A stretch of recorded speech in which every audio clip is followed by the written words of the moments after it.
Hello guys, welcome back to my YouTube channel. അപ്പോൾ കുറേ നാളുകൾക്ക് ശേഷമാണ് ഞാൻ ഒരു ലോങ് വീഡിയോ ചെയ്യുന്നത്. അതായത് എനിക്ക് ഇത്ര നാൾ റൂമൊന്നും സെറ്റ് ആയിട്ടില്ലായിരുന്നു. ഞാൻ എൻ്റെ ഫ്രണ്ട്സിൻ്റെ ഒക്കെ കൂടിയായിരുന്നു അവിടെ ഇവിടെയൊക്കെ ആയിട്ട് താമസിച്ചുകൊണ്ടിരുന്നത്.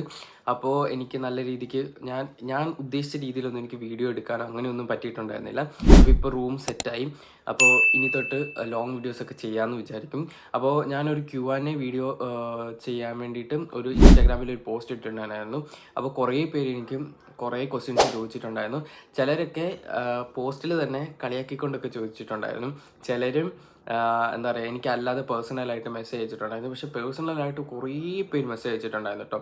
എനിക്ക് തോന്നുന്നു ഞാൻ UK വന്നതിന് ശേഷം ഇൻസ്റ്റാഗ്രാമിൽ എനിക്ക് കുറേ എൻക്വയറീസ് വന്നിട്ടുണ്ടായിരുന്നു. എങ്ങനെയാണ് UK വന്നത്, എന്തൊക്കെ പ്രൊസീജിയറാണ് അതിനുള്ളതും, പിന്നെന്തായിരുന്നു, എഡ്യൂക്കേഷൻ ലോൺ എടുത്തിട്ടാണോ, എവിടുന്ന് എഡ്യൂക്കേഷൻ ലോൺ എടുത്തത്, അങ്ങനെ കുറേ കാര്യങ്ങൾ ചോദിച്ചിട്ടുണ്ടായിരുന്നു. അപ്പോൾ എല്ലാത്തിനും ഇന്ന് ഞാൻ ആൻസർ പറയും. ഇത് ചിലപ്പോൾ ഒരു പാർട്ട് 1 പാർട്ട് 2 ആയിട്ടായിരിക്കും ചെയ്യുക. കാരണം ഞാൻ എഡ്യൂക്കേഷൻ ലോൺ എടുത്ത് പ്രൊഡിഗി ഫിനാൻസിൽ നിന്നാണ്. അപ്പോൾ പ്രൊഡിഗി ഫിനാൻസിനെ പറ്റി എനിക്ക് കുറച്ച് കാര്യങ്ങൾ ഡീറ്റെയിൽ ആയിട്ട് പറയാനായിട്ടുണ്ട്. അപ്പം അത് ചിലപ്പോൾ പാർട്ട് 2 ആയിട്ടായിരിക്കും ചെയ്യുക. അപ്പോൾ എന്താണെങ്കിലും പാർട്ട് 1 എനിക്ക് വന്ന ജനറലായിട്ട് വന്ന കുറേ ക്വസ്റ്റ്യൻസ് എൻക്വയറീസ് ഒക്കെ ആയിരിക്കും ഞാൻ പറയുക. അപ്പോൾ ഒട്ടും വൈകേണ്ട, നമുക്ക് വീഡിയോയിലോട്ട് പോകും. അപ്പോൾ ആദ്യം തന്നെ ഞാൻ എന്നെ ഒന്ന് ഇൻട്രൊഡ്യൂസ് ചെയ്യാം. എൻ്റെ പേര് സൂരജ് ഹരിപ്രസാദ്. എൻ്റെ വീട് കോട്ടയത്താണ്. ഞാനിപ്പോൾ ഉള്ളത് ലണ്ടനിലാണ്. ലണ്ടനിൽ എലഫന്റ് ആൻഡ് കാസിൽ എന്ന് പറഞ്ഞൊരു സ്ഥലത്താണ്. എൻ്റെ യൂണിവേഴ്സിറ്റി ഓഫ് ഗ്രീനിച്ച് ആണ്. ഞാനിവിടെ MA ഇൻ്റർനാഷണൽ ബിസിനസ് എന്ന് പറഞ്ഞൊരു കോഴ്സാണ് പഠിക്കുന്നത്.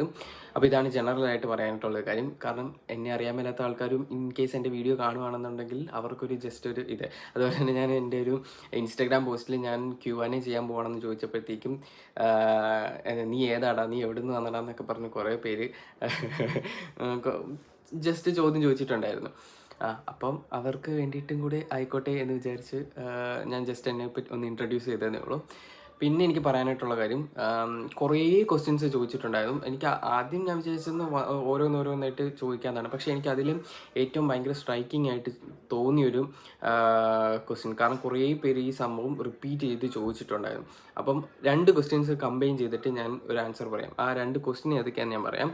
അതായത് UK വന്നു കഴിഞ്ഞാൽ പാർട്ട് ടൈം ജോലി ചെയ്ത് എഡ്യൂക്കേഷൻ ലോൺ അടച്ച് തീർക്കാൻ പറ്റുമോ എന്നുള്ളതാണ് ആദ്യത്തെ ക്വസ്റ്റ്യൻ. രണ്ടാമത്തെ ക്വസ്റ്റ്യൻ, പാർട്ട് ടൈം ജോലി ചെയ്ത് ബാക്കി ഫീസ് അടയ്ക്കാൻ പറ്റുമോ എന്നുള്ളത്. അതായത് ആദ്യത്തെ ക്വസ്റ്റ്യൻ എനിക്ക് തോന്നുന്നത് എന്താ പറയുക, എൻ്റെ ഫ്രണ്ട്സിൻ്റെയൊക്കെ ഒരു എന്താ പറയുക എക്സ്പീരിയൻസിൽ നിന്ന് ഞാൻ പറയുകയാണെന്നുണ്ടെങ്കിലും, ഇവിടെ വന്നു കഴിഞ്ഞ് കഴിഞ്ഞാൽ നമുക്ക് നമ്മൾ പഠിക്കുന്ന സമയത്ത് നമുക്ക് 20 hours വർക്ക് ചെയ്യാൻ പറ്റുള്ളൂ. പക്ഷെ നമുക്ക് എന്താ പറയുക, ഇവിടെ ഫുൾ ടൈം ആയിട്ട് വർക്ക് ചെയ്യാൻ പറ്റുന്ന ഒരു ടൈമുണ്ട്. അതായത് നമ്മുടെ വെക്കേഷൻ ടൈമിൽ. അപ്പോൾ ആ ടൈമിൽ നമുക്ക് ഫുൾ ടൈം ആയിട്ട് ജോലി കിട്ടി, ഓൾറെഡി നമ്മൾ ജോലി ഉണ്ട്, നമുക്ക് ഫുൾ ടൈം ആയിട്ട് ജോലി ചെയ്യുവാണെന്നൊക്കെ ഉണ്ടെന്നുണ്ടെങ്കിലും ആ സമയത്ത് നമുക്ക് കുറച്ച് സേവിങ്സ് ഉണ്ടാക്കാൻ പറ്റും. അപ്പോൾ ആ സമയത്തെ സേവിങ്സ് ഒക്കെ വെച്ചിട്ട് നമ്മുടെ എഡ്യൂക്കേഷൻ ലോണൊക്കെ ഒരുവിധം നമുക്ക് അടച്ച് തീർക്കാനായിട്ട് പറ്റും. ഇപ്പോൾ എൻ്റെ ഫ്രണ്ട്സിൻ്റെ ഒക്കെ ഉള്ള എക്സ്പീരിയൻസിൽ നിന്ന് മനസ്സിലാക്കിയത് എന്താണെന്ന് വെച്ച് കഴിഞ്ഞാൽ, അവർക്ക് ഓൾമോസ്റ്റ് ഇപ്പോൾ അവരിപ്പോൾ വന്നിട്ട് 1 വർഷം, 1.5 വർഷം, 2 വർഷം, 2.5 വർഷമൊക്കെ കഴിഞ്ഞവരൊക്കെയാണ്. അപ്പോൾ അവർക്ക് ഓൾറെഡി അവരുടെ എഡ്യൂക്കേഷൻ ലോണൊക്കെ ഓൾമോസ്റ്റ് കംപ്ലീറ്റ് അടച്ച് തീർത്തിട്ടൊക്കെ ഇരിക്കുകയാണ്. ഇപ്പോൾ അവർ ഫുൾ ടൈം ആയിട്ട് PSWയിൽ ജോലി ചെയ്തുകൊണ്ടിരിക്കുകയാണ്.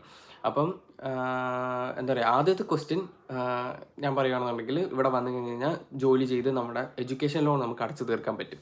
പക്ഷേ രണ്ടാമത്തെ ക്വസ്റ്റ്യൻ, അതായത് ഇവിടെ വന്നു കഴിഞ്ഞ് കഴിഞ്ഞാൽ നമ്മൾ പാർട്ട് ടൈം ജോലി കിട്ടിയിട്ട് എന്താ പറയുക ബാക്കി ഫീസ് അടയ്ക്കാൻ പറ്റുമോ എന്നുള്ളൊരു അതിൽ കുറച്ച് ഡൗട്ടാണ്. കാരണം എന്താണെന്ന് വെച്ചാൽ, ഒന്നാമത്തെ കാര്യം, നമുക്ക് ഇവിടെ വന്നിട്ട് പാർട്ട് ടൈം ജോലി കിട്ടണം. ഇപ്പോൾ നമുക്ക് റെഫറൻസോ അല്ലെങ്കിൽ എന്താ പറയുക, നമുക്ക് ഒരുപാട് കോൺടാക്ട്സ് ഇവിടെ ഉണ്ട്. അപ്പോൾ നമുക്ക് നമ്മളെ ജോലിയിൽ റെഫർ ചെയ്യാൻ ആരെങ്കിലുമൊക്കെ ഉണ്ടെന്നുണ്ടെങ്കിലും ചിലപ്പോൾ നമുക്ക് പെട്ടെന്ന് തന്നെ ജോലി കിട്ടും. അപ്പോൾ എനിക്കെന്ന് പറഞ്ഞു കഴിഞ്ഞാൽ, എനിക്കിവിടെ പാർട്ട് ടൈം ജോലി, ഞാനിപ്പോൾ ഇവിടെ വന്ന് 2 ആഴ്ചയ്ക്കുള്ളിൽ തന്നെ എനിക്ക് പാർട്ട് ടൈം ഏകദേശം സെറ്റായിരുന്നു. അതെന്താണെന്ന് വെച്ചാൽ, എൻ്റെ ഫ്രണ്ട് ഇവിടെ വർക്ക് ചെയ്തിട്ടുണ്ടായിരുന്നു. അപ്പം അതെൻ്റെ ഒരു ലക്ക് എന്ന് വേണമെങ്കിൽ പറയാം. കാരണം അവൻ വർക്ക് ചെയ്തിരുന്ന സ്ഥലത്തും ഓൾറെഡി ഉണ്ടായിരുന്ന ഒരാൾ പോയപ്പോഴത്തേക്ക് ആ ഒരു വേക്കൻസിയിലേക്കാണ് ഞാൻ കയറിയത്. അപ്പം പെട്ടെന്ന് എനിക്ക് അങ്ങനെയാണ് ജോലി സെറ്റായത്. പക്ഷെ ഞാൻ കുറേ ഇവിടെ അന്വേഷിച്ചൊക്കെ നടന്നിട്ടൊന്നും എനിക്കും ജോലിയൊന്നും സെറ്റായി. എല്ലാവരും വിളിക്കാം, ഓക്കെ ഓൺലൈൻ ത്രൂ അപ്ലൈ ചെയ്യുന്നൊക്കെ ഇങ്ങനെ പറയുന്നല്ലാതെ നമ്മൾ കുറേ അന്വേഷിച്ച് നടന്നാലും നമുക്കിവിടെ കിട്ടാൻ നല്ല പാടാണ് പാർട്ട് ടൈം ജോലി. അതാണ് ഇവിടുത്തെ റിയാലിറ്റി ശരിക്കും പറഞ്ഞാൽ. പിന്നെയും വേറൊരു എനിക്ക് വന്ന ഒരു അഡ്വാൻറ്റേജ് എന്ന് പറഞ്ഞു കഴിഞ്ഞാൽ, ഞാനിവിടെ വന്ന ടൈം അടിപൊളിയായിരുന്നു. അതായത് ഇവിടെ ഇപ്പോൾ നിങ്ങളൊരു ജനുവരി ഇൻടേക്കിനോ അല്ലെങ്കിൽ ഇപ്പോൾ ഞാൻ വന്ന ഒരു മിഡ് ഇൻടേക്കിനോ ഒക്കെയാണ് വരുന്നതെന്നുണ്ടെങ്കിലും വേക്കൻസീസ് ഒക്കെ കുറേ അവൈലബിൾ ആണ്. പക്ഷേ ഒരു സെപ്റ്റംബർ ഇൻടേക്ക് ഒക്കെ ആണെന്നുണ്ടെങ്കിൽ നമുക്ക് പാർട്ട് ടൈം തപ്പി കണ്ടുപിടിക്കാനായിട്ട് കുറച്ച് ബുദ്ധിമുട്ടുള്ള ടൈമാണ്. അപ്പോൾ അത് നിങ്ങളൊന്ന് മൈൻഡിൽ വെക്കുക. പിന്നെ ചില യൂണിവേഴ്സിറ്റികളിൽ ഫീസ് അടയ്ക്കാനായിട്ട്, അതായത് ഇൻസ്റ്റാൾമെൻ്റ് ആയിട്ട് ഫീസ് അടയ്ക്കാനായിട്ടുള്ള ഓപ്ഷനുകളൊക്കെ ഉണ്ട്. അപ്പോൾ അങ്ങനെയൊക്കെ ഉള്ള യൂണിവേഴ്സിറ്റീസ് ഒക്കെ ആണെന്നുണ്ടെങ്കിൽ എനിക്ക് തോന്നണേ കുറച്ചുകൂടി ഒരു ടൈം എക്സ്റ്റെൻഡ് ചെയ്യാനായിട്ട് കിട്ടും. പക്ഷെ പാർട്ട് ടൈം ചെയ്തുകൊണ്ട് എന്ന് വെച്ചാൽ നിങ്ങൾക്ക് ഫീസ് അടയ്ക്കാൻ പറ്റുമോ എന്ന് ചോദിച്ചു കഴിഞ്ഞ് കഴിഞ്ഞാൽ അതൊരു ക്വസ്റ്റ്യൻ മാർക്കാണ് ശരിക്കും പറഞ്ഞു കഴിഞ്ഞാൽ. എന്താണെന്ന് വെച്ച് കഴിഞ്ഞ് കഴിഞ്ഞാൽ ഒന്നാമത്തെ റീസൺ, നമുക്കിവിടെ വന്നു കഴിഞ്ഞാൽ 20 മണിക്കൂറേ പാർട്ട് ടൈം വർക്ക് ചെയ്യാൻ ഉള്ള ഒരു റൈറ്റ് ഉള്ളൂ. അല്ലെങ്കിൽ പിന്നെ നമ്മൾ ഇല്ലീഗലൊക്കെ ആയിട്ട് വർക്ക് ചെയ്യണം. പക്ഷെ അത് നല്ല എന്ന് വെച്ചാൽ എത്രത്തോളം ഇതാണെന്ന് എനിക്കറിയത്തില്ല. കാരണം മിക്കവരും അങ്ങനെ വർക്ക് ചെയ്യുന്നുണ്ട്. പക്ഷേ അതിനെപ്പറ്റി എനിക്ക് അങ്ങനെ വലിയ കാര്യമായിട്ട് ധാരണയില്ല. ഇപ്പം നിങ്ങൾ ആദ്യമായിട്ടൊക്കെ വരുന്ന ആൾക്കാരാണെന്നുണ്ടെങ്കിൽ, ഐ മീൻ എല്ലാവരും അങ്ങനെ ആയിരിക്കുമല്ലോ. അപ്പം ആദ്യമായിട്ടൊക്കെ വരുമ്പോഴത്തേക്കും നമ്മൾ അങ്ങനത്തെ ഒരു ഇല്ലീഗൽ അല്ലെങ്കിൽ എന്താ പറയുക കയ്യിൽ പൈസ മേടിക്കുന്ന രീതിയിലോട്ട് പോകാതിരിക്കുന്നതായിരിക്കും നല്ലതെന്നാണ് എൻ്റെ ഒരു അഭിപ്രായം. അപ്പോൾ അത് ഒന്ന്. അപ്പോൾ നാട്ടിൽ നിന്ന് ഫണ്ട് സെറ്റാക്കിയിട്ട് എന്ന് വെച്ചാൽ ഫീസ് ഫുൾ എങ്ങനെയെങ്കിലും അടയ്ക്കാനായിട്ടുള്ളൊരു മാർഗം കണ്ടെത്തിയിട്ട് വരുന്നതായിരിക്കും നല്ലത്. ഇല്ലാന്നുണ്ടെങ്കിൽ നിങ്ങൾക്ക് ഇപ്പോൾ ഇവിടെ സപ്പോർട്ട് ചെയ്യാനായിട്ട് ഫ്രണ്ട്സൊക്കെ ഉണ്ടെന്നുണ്ടെങ്കിലും ഓക്കെയാണ്, അല്ലാന്നുണ്ടെങ്കിൽ ഭയങ്കര ബുദ്ധിമുട്ടായിരിക്കും. പിന്നെ എനിക്കൊരു ക്വസ്റ്റ്യനാണ്, സ്കോളർഷിപ്പ് എങ്ങനെ കിട്ടിയെന്നുള്ളത്. അപ്പം എൻ്റെ കേസിലാണെന്നുണ്ടെങ്കിൽ ഞാൻ യൂണിവേഴ്സിറ്റിയിൽ ഡയറക്റ്റായിട്ട് അപ്ലൈ ചെയ്തിട്ടാണ് എനിക്ക് സ്കോളർഷിപ്പ് കിട്ടിയിട്ടുണ്ടായിരുന്നത്. ഞാൻ എൻ്റെ ഏജൻസി ചോദിച്ചപ്പോഴത്തേക്ക് അവർ പറഞ്ഞിട്ടുണ്ടായിരുന്നു, നമ്മൾ ഫീസ് അടച്ച് കഴിയുമ്പോൾ എയർലി ബേർഡ് സ്കോളർഷിപ്പ് എന്ന് പറഞ്ഞൊരു സംഭവമുണ്ട്. അതായത് നമ്മൾ ഫീസ് ഫുൾ അടച്ച് തീർക്കുകയാണെന്നുണ്ടെങ്കിലും കിട്ടുന്നൊരു സ്കോളർഷിപ്പിൻ്റെ കാര്യം. പക്ഷേ അത് അപ്ലൈ ചെയ്യുന്നതിന് എങ്ങനെയാണെന്ന് ചോദിച്ചപ്പോഴത്തേക്കും അതിനെപ്പറ്റി എനിക്ക് ഡീറ്റെയിൽ ആയിട്ടൊന്നും പറഞ്ഞൊന്നുമില്ല. പിന്നെ ഞാൻ എൻ്റെ ഫീസിൻ്റെ കാര്യം അന്വേഷിക്കാൻ വേണ്ടിയിട്ട് യൂണിവേഴ്സിറ്റി കോൺടാക്റ്റ് ചെയ്തപ്പോഴത്തേക്കും അവർ ത്രൂ ആണ് എനിക്ക് ഈ സ്കോളർഷിപ്പിൻ്റെ ഒരു അപ്ലൈ ചെയ്യാനായിട്ടുള്ള ഒരു ലിങ്ക് കിട്ടിയത്.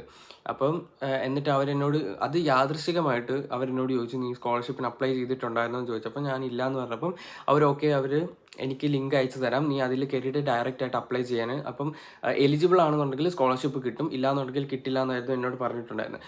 പക്ഷേ ഞാനത് അവർ പറഞ്ഞത് പ്രകാരം ഞാനത് അപ്ലൈ ചെയ്ത് ഒരാഴ്ച 2 ആഴ്ചക്കുള്ളിൽ എനിക്ക് മെയിൽ വന്നിട്ടുണ്ടായിരുന്നു. ഇങ്ങനെ എന്താ പറയുക, സ്കോളർഷിപ്പിന് എലിജിബിൾ ആണ്, 3500 പൗണ്ട് സ്കോളർഷിപ്പ് കിട്ടിയിട്ടുണ്ടെന്ന് പറഞ്ഞിട്ടും എനിക്ക് മെയിൽ വന്നു. അങ്ങനെയാണ് എനിക്ക് സ്കോളർഷിപ്പ് കിട്ടിയത്. അപ്പം മിക്ക യൂണിവേഴ്സിറ്റീസും അവർ ഓഫർ ലെറ്റർ തരുമ്പോൾ തന്നെ അതിൽ സ്കോളർഷിപ്പ് എമൗണ്ട് എത്രയാണെന്ന് പറഞ്ഞിട്ട് മെൻഷൻ ചെയ്തിട്ടുണ്ടായിരിക്കും. ഇൻ കേസ് അങ്ങനെ അല്ല എന്നുണ്ടെങ്കിൽ ജസ്റ്റ് ഏജൻസിയിൽ അവരുടെ അടുത്ത് ചോദിക്കാം, ഇല്ലാന്നുണ്ടെങ്കിൽ ഡയറക്റ്റ് യൂണിവേഴ്സിറ്റിയുടെ സൈറ്റിൽ കയറി യൂണിവേഴ്സിറ്റിയിൽ കോൺടാക്ട് ചെയ്തിട്ട് ചോദിക്കുക സ്കോളർഷിപ്പും എങ്ങനെയാണ് അപ്ലൈ ചെയ്യേണ്ടതെന്നുള്ളത്.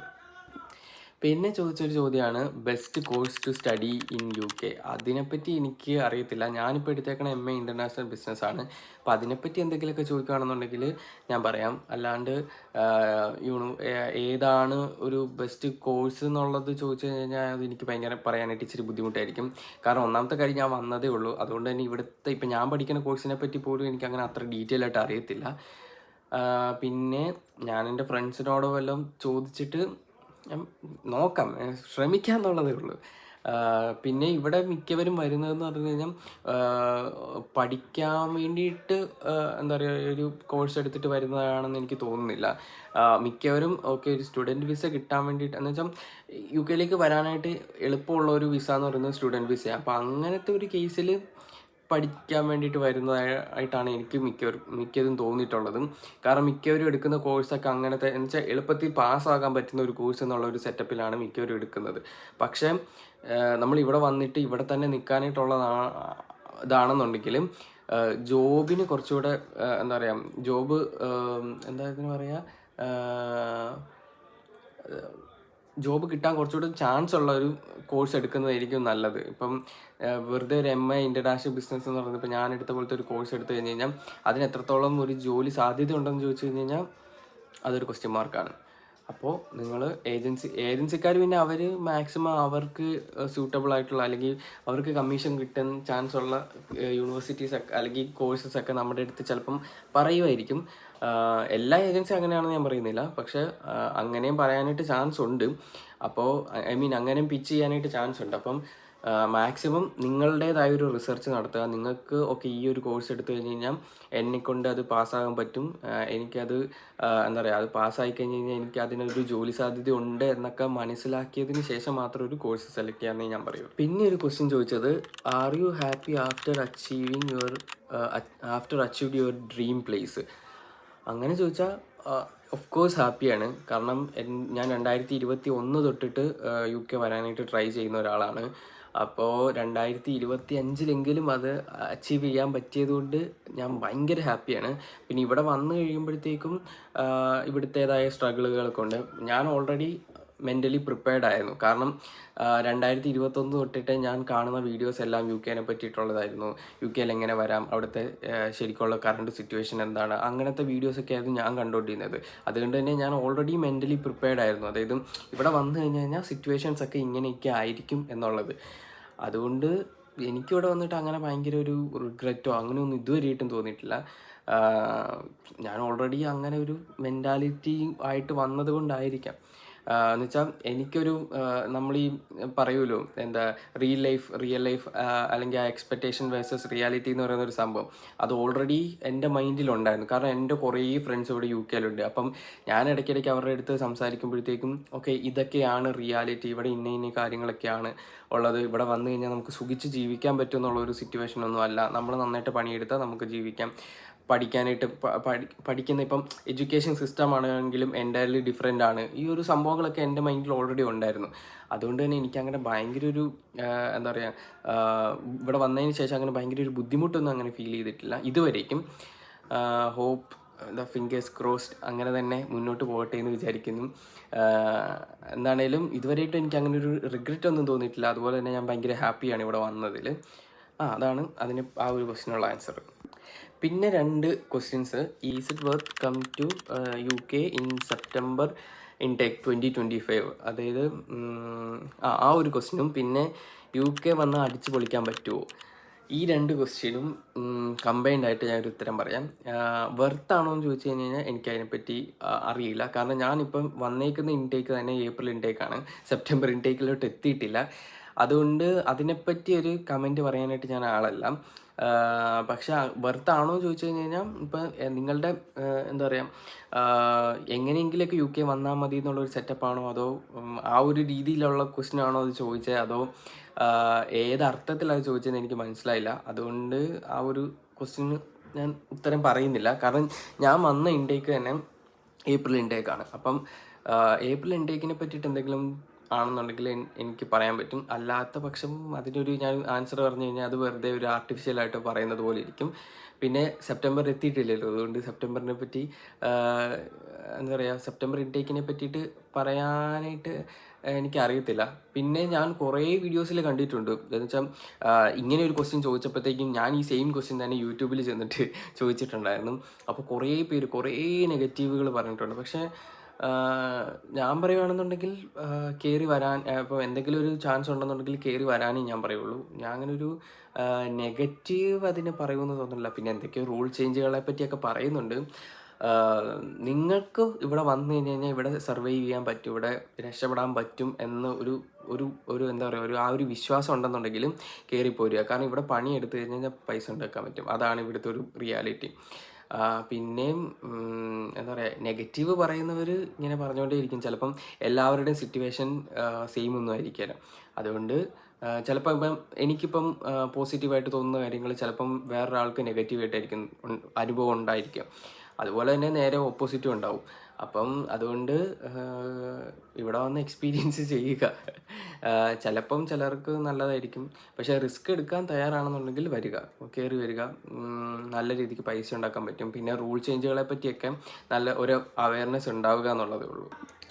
പിന്നെ ചോദിച്ചൊരു ചോദ്യം എഡ്യൂക്കേഷൻ ലോണിനെ പറ്റിയിട്ടാണ്. എഡ്യൂക്കേഷൻ ലോണിനെ പറ്റിയിട്ട് ആക്ച്വലി എനിക്ക് ഡീറ്റെയിൽ ആയിട്ട് ഒരു കാര്യങ്ങൾ പറയാനായിട്ടുണ്ട്. ഞാൻ പിന്നെ കോമൺ ആയിട്ട് കാര്യങ്ങൾ പറയാം. ഞാൻ എഡ്യൂക്കേഷൻ ലോൺ എടുത്തത് പ്രൊഡിഗി ഫിനാൻസ് എന്ന് പറയുന്ന ഒരു UK ബേസ്ഡ് ആയിട്ടുള്ള ഒരു ബാങ്കാണ്. ഇതിനെപ്പറ്റി അങ്ങനെ ഒരുപാട് പേർക്ക് അങ്ങനെ വലിയ വ്യക്തമായ ധാരണകളൊന്നും ഉണ്ടെന്ന് എനിക്ക് തോന്നുന്നില്ല. ഐ മീൻ നമ്മുടെ മലയാളികളുടെ ഇടയിൽ. പക്ഷെ നോർത്ത് ഇന്ത്യൻസ് കുറേ പേരും ഈ എഡ്യൂക്കേഷൻ ലോൺ, അതായത് പ്രൊഡിഗി ഫിനാൻസ് എന്നുള്ള ഒരു ഇതിൽ നിന്നാണ് എഡ്യൂക്കേഷൻ ലോൺ എടുത്തിട്ട് വരാറുള്ളത്. ഇവിടുത്തെ ഒരു പ്രത്യേകത എന്ന് പറഞ്ഞു കഴിഞ്ഞാൽ നമുക്ക് കൊളാട്രലോ കോ ആപ്ലിക്കൻ്റോ അങ്ങനെ ഒന്നും വേണ്ട. നമ്മുടെ സിബിൽ സ്കോർ മാത്രം മതി. അത് വെച്ച് അതിൻ്റെ ഒരു ബേസിസിലാണ് അവർ നമുക്ക് ലോൺ തരുന്നത്. പിന്നെ അവരുടെ ഒരു കൺസെപ്റ്റ് എന്ന് പറഞ്ഞു കഴിഞ്ഞാൽ നമ്മൾ UK വന്നതിന് ശേഷം നമ്മൾ ഇവിടുത്തെ ഒരു ജോലിയൊക്കെ കിട്ടിക്കഴിഞ്ഞിട്ട് നമുക്ക് ഈ ഒരു ഫണ്ട് റീപേ ചെയ്യാൻ പറ്റും എന്നുള്ള ആ ഒരു ഗ്യാരണ്ടിയിലാണ് അവർ നമുക്ക് ലോൺ തരുന്നത്. പിന്നെ ഇവിടുത്തെ ലോണിൻ്റെ എന്താ പറയുക, ഇൻട്രസ്റ്റ് റേറ്റ് അത്യാവശ്യം നല്ല രീതിക്ക് കൂടുതലാണ്. അതുപോലെ തന്നെ ഇവിടെ നമുക്ക് ഇപ്പോൾ ഫീസ് അല്ലെങ്കിൽ എഡ്യൂക്കേഷൻ ലോൺ സാങ്ഷൻ ആവുന്നത് ഡോളറിലായിരിക്കും. അപ്പോൾ ഡോളറിലായതുകൊണ്ട് തന്നെ അതിലേക്കാണ് അതിൻ്റെ ഒരു ഇൻട്രസ്റ്റ് റേറ്റ് എന്ന് പറയുമ്പോഴത്തേക്കും നമ്മുടെ നാട്ടിലെ പൈസ വെച്ച് കമ്പയർ ചെയ്യുമ്പോഴത്തേക്കും ഭയങ്കര കൂടുതലാണ്. പക്ഷേ ഫ്ലെക്സിബിൾ ആയിട്ടുള്ള എന്താ റീപേയ്മെൻറ്റ് ടെന്യൂറും അങ്ങനെ ഇതൊക്കെ ഉണ്ട്. പക്ഷേ ഈ ഒരു എഡ്യൂക്കേഷൻ ലോൺ എടുക്കുന്നതിന് മുമ്പ് നിങ്ങൾ എന്താ പറയുക, അറിഞ്ഞിരിക്കേണ്ട കുറേ കാര്യങ്ങളുണ്ട്. അത് ഞാൻ ഡീറ്റെയിൽ ആയിട്ട് വേറൊരു വീഡിയോയിൽ ചെയ്യാം. അപ്പോൾ ഇന്നത്തെ വീഡിയോ ഇത്രയൊക്കെ ഉള്ളൂ. ഞാൻ എന്താ പറയുക, വേറെ കുറേ ക്വസ്റ്റ്യൻസ് ഒക്കെ വിട്ടിട്ടുണ്ട്. അത് ജസ്റ്റ് കോമൺ ആയിട്ട് ചോദിച്ച ക്വസ്റ്റ്യൻസ് ഒക്കെയാണ്. അതായത് എൻ്റെ വീട് എവിടെ, ഞാനിവിടെ എങ്ങനെയാണ്, എന്താ പഠിക്കുന്നത്, അത് തന്നെ റിപ്പീറ്റഡ് ആയിട്ട് ഇങ്ങനെ ചോദിക്കും. പിന്നെ ചിലതൊക്കെ കളിയാക്കിക്കൊണ്ട് ഒരു ഹായ് തരുമോ എന്നൊക്കെ ചോദിച്ചിട്ടുണ്ട്. അത് പിന്നെ എൻ്റെ ഫ്രണ്ട്സൊക്കെ തന്നെയാണ്. അപ്പോൾ അവർക്ക് വേണ്ടിയിട്ട് ഞാൻ ഒരു ഹായും കൂടെ തരുകയാണ്. ഓക്കെ, എന്താണേലും ഇത്രയേ ഉള്ളൂ ഇന്നത്തെ വീഡിയോ. പിന്നെ നിങ്ങൾക്ക് എന്തെങ്കിലും ഡൗട്ടുകളും കാര്യങ്ങളൊക്കെ ഉണ്ടെന്നുണ്ടെങ്കിലും യൂണിവേഴ്സിറ്റി റിലേറ്റഡോ അല്ലെങ്കിൽ UK വന്നു കഴിഞ്ഞിട്ട് എന്തെങ്കിലും അറിയാനായിട്ടുള്ള കാര്യങ്ങളോ അങ്ങനെ എന്തെങ്കിലുമൊക്കെ ഉണ്ടെന്നുണ്ടെങ്കിൽ ജസ്റ്റ് കമൻ്റായിട്ട് കമൻറ്റ് ചെയ്യുക. അപ്പം എനിക്ക് അറിയാവുന്നതാണെന്നുണ്ടെങ്കിൽ അല്ലെങ്കിൽ ഞാൻ എൻ്റെ ഫ്രണ്ട്സിൻ്റെ അടുത്ത് ആരുടെയെങ്കിലും എടുത്തിട്ട് ചോദിച്ചിട്ട് ഞാൻ അതിനെപ്പറ്റി ഡീറ്റെയിൽ ആയിട്ടുള്ള ഒരു വീഡിയോ ചെയ്യാൻ ശ്രമിക്കാം. അപ്പോൾ പാർട്ട് 2 വേണ്ടിയിട്ട് വെയിറ്റ് ചെയ്യുക. പാർട്ട് 2 എഡ്യൂക്കേഷൻ ലോണിനെ പറ്റിയിട്ടായിരിക്കും, അതായത് പ്രൊഡിഗി ഫിനാൻസിൽ നിന്ന് എങ്ങനെയാണ് എഡ്യൂക്കേഷൻ ലോൺ എടുത്തത് എന്നുള്ളതായിരിക്കും ഞാൻ ഡീറ്റെയിൽ ആയിട്ട് പറയാൻ പോകുന്നത്. കാരണം ആ ഒരു വീഡിയോ കുറേ പേർക്ക് യൂസ്ഫുൾ ആവുമെന്ന് എനിക്ക് തോന്നിയിട്ടുണ്ട്. കാരണം കുറേ പേർക്ക് കൊളാട്രൽ ഒന്നും ഇല്ലാത്തത് കൊണ്ട് അല്ലെങ്കിൽ കോ ആപ്ലിക്കൻ്റ് ആയിട്ട് നിൽക്കാൻ ആരും ഇല്ലാത്തത് കൊണ്ട് മാത്രം എഡ്യൂക്കേഷൻ ലോൺ സാങ്ഷൻ ആവാതെ പോയി അവരുടെ UK ഡ്രീം വിട്ട് കളഞ്ഞിട്ടുണ്ട്. അപ്പം ഞാനും അങ്ങനെ വിട്ട് കളഞ്ഞ ഒരാളാണ്. എന്നുവെച്ചാൽ വിട്ട് കളഞ്ഞില്ല, പക്ഷെ ഞാനിങ്ങനെ ഹോപ്പ് വെച്ചിട്ടുണ്ടായിരുന്നു എനിക്ക് എന്തെങ്കിലും ഒരു വഴിയിൽ എനിക്ക് ഇവിടെ വരാൻ പറ്റും എന്നുള്ളൊരു വിശ്വാസം. അപ്പോൾ അങ്ങനത്തെ ഹോപ്പ് ആരെങ്കിലും വെക്കുന്നുണ്ടെന്നുണ്ടെങ്കിൽ അവർക്ക് ഭയങ്കര യൂസ്ഫുൾ ആയിട്ടുള്ള ഒരു വീഡിയോ ആയിരിക്കും നെക്സ്റ്റ് വീഡിയോ. അപ്പോൾ പാർട്ട് 2 വേണ്ടിയിട്ട് വെയിറ്റ് ചെയ്യുക. അപ്പം മറ്റൊരു വീഡിയോ ആയിട്ട് വരുന്നതുവരേക്കും എല്ലാവർക്കും ബായ്.